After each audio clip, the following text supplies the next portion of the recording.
Okay.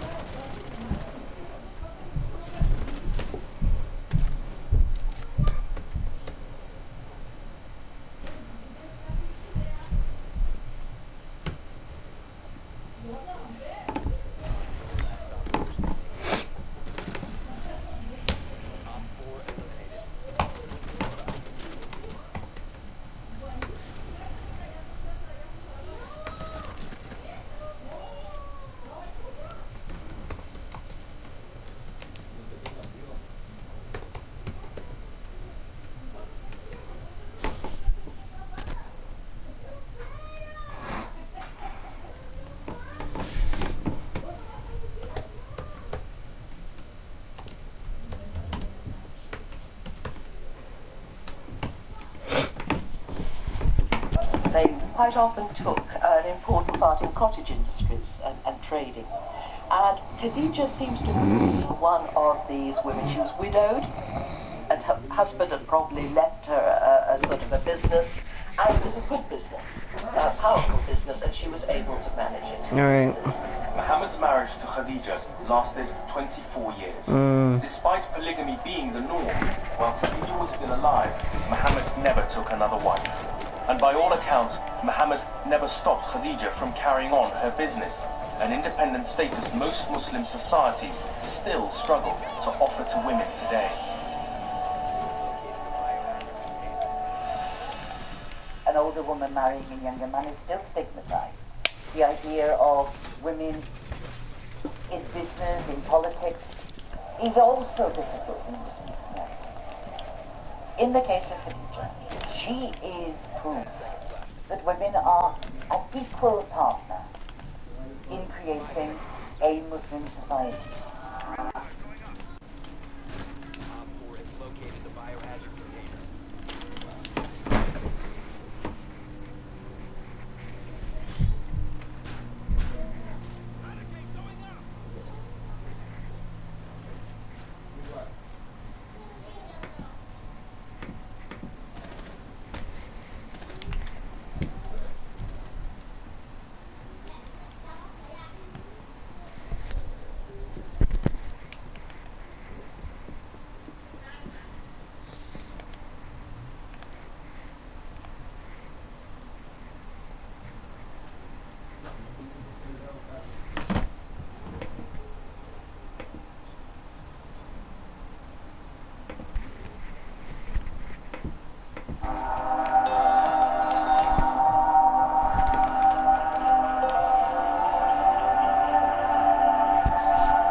Muhammad's marriage to Khadija brought him personal happiness, but it did not mean that he was content with his life or the ways of the world in which he lived. He, from age 25 to 40, should have been the prime of his life. Got Khadija, wealthy, beautiful Arab woman who trusted him. He'd got 4 beautiful daughters. He had 2 sons born of him which didn't survive. He'd become a man of respect. He was from a respectable clan anyway, but now he had the family to back him. And in a funny way, he'd risen to the top of his society and had become sort of sickened at what that meant with the sort of violence of clan society and the way that wealth could buy you anything. The fact was that Muhammad was not happy.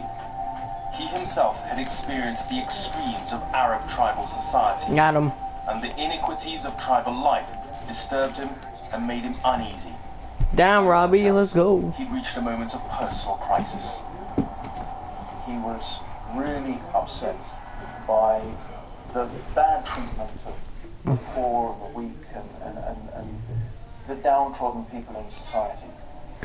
There's definitely this great ontological anxiety he had about, the big questions. Why are we here? What's the purpose of life? How do we make sense of the world around us? I believe he was looking for a connection, just like Abraham was looking when he was young, just like Moses was looking when he was wandering the valley, just like all the other prophets of the Old and the New Testament were looking. Probably at the heart of it also is the most rooted issue for many who begin to question their society and even question, if you will, the morality of the society and the religious values they were raised with, which get down to the nature of God. According to Muslim tradition, At this time, Muhammad had begun to make regular spiritual retreats.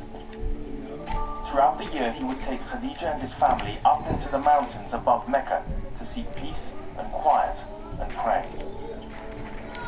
What was Muhammad after? What was he seeking and what was he doing?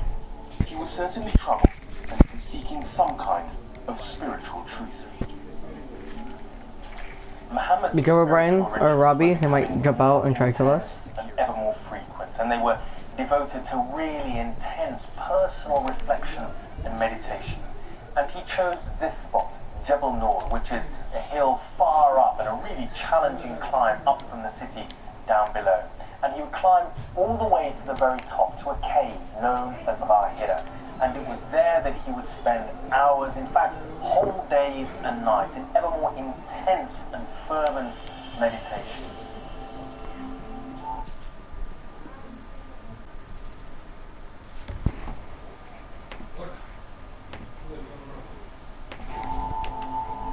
Until one day, in the year 610, something happened that would transform Robbie, where not are just you? his life, Oh. but the entire Hi, history Robbie. of the world.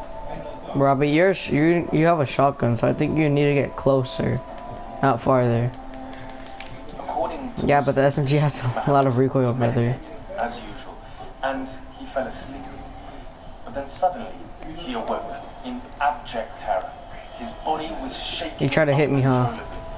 He later described the experience as if an angel had him in such a tight, suffocating embrace that he felt that his life was being squeezed out of him. As he lay there, completely shattered, Muhammad heard one voice, and it commanded him with one word: Iqra, read. Shoot 'em! I can't. These guys are One trash. of those who read. There we go. Robbie, get up there. Hurry, hurry, run, run. Read. Hurry, hurry, hurry, hurry. Go to him. Those who read. No, we lost. Robbie, Then the no. voice returned for a third time. Read. And on this third command, Muhammad replied, what shall I read? اقرأ باسم ربك الذي خلق خلق الإنسان من علق اقرأ وربك الأكرم الذي علم بالقلم علم الإنسان ما لم يعلم. He was able to hear the divine message. And it's quite clear that Revelation, some of the prophets of Israel had this experience too, is devastating. Not a nice peaceful experience, but something that racks them in every limb. Prophet Jeremiah cried aloud, "Ah, God, God, I can't speak, I'm a child. Your revelation hurts me in every limb." Isaiah, when he saw his vision of God in the temple, said, "I am dead. I've looked on the border posts. This is a lethal power." Because the impact of what's coming through is shattering. Your world goes. The world as it was before goes.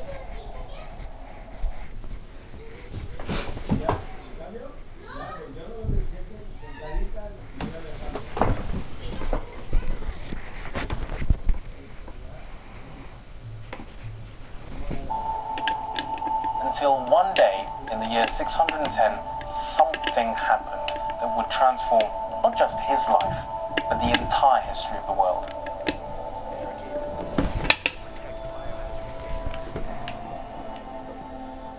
According to Muslim tradition, Muhammad was meditating as usual, and he fell asleep. But then suddenly, he awoke in abject terror. His body was shaking uncontrollably. He later described the experience as if an angel had him in such a tight, suffocating embrace that he felt that his life was being squeezed out of him.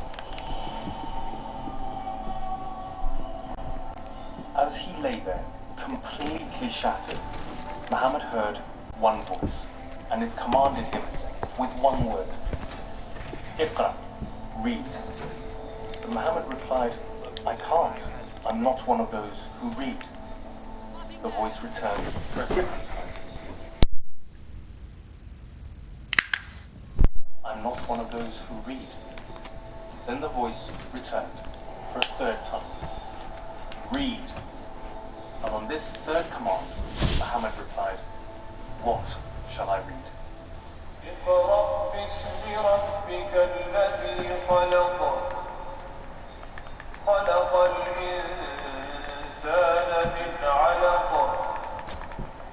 اقرأ وربك الأكرم الذي علم بالقلم علم الإنسان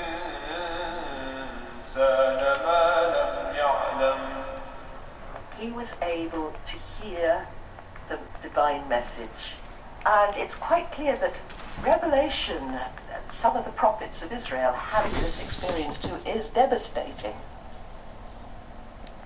Not a nice peaceful experience, but something that racks them in every limb.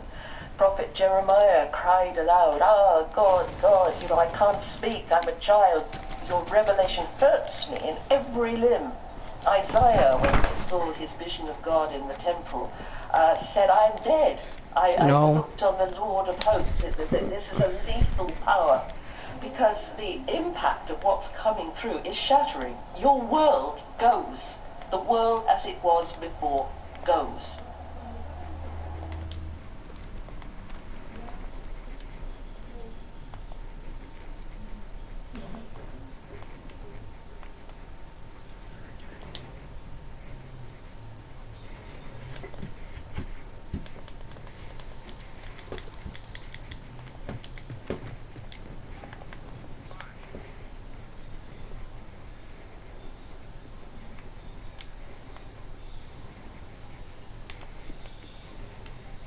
Now you have to tell me where they are, right?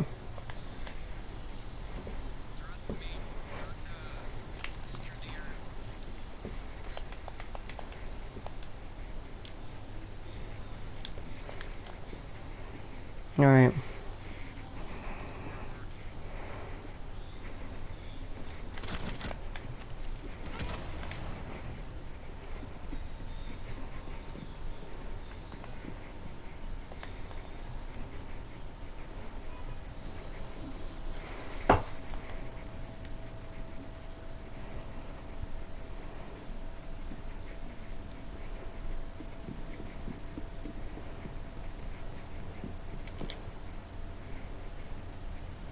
One friendly operator remaining.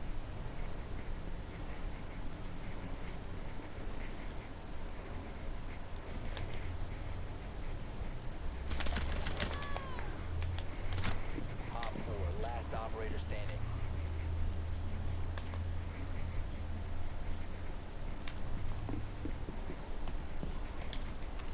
Op 4 is securing the biohazard container. Intervene immediately.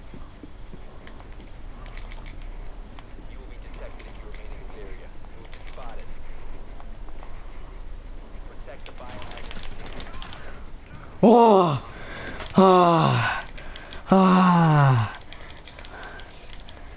Ah! Yeah.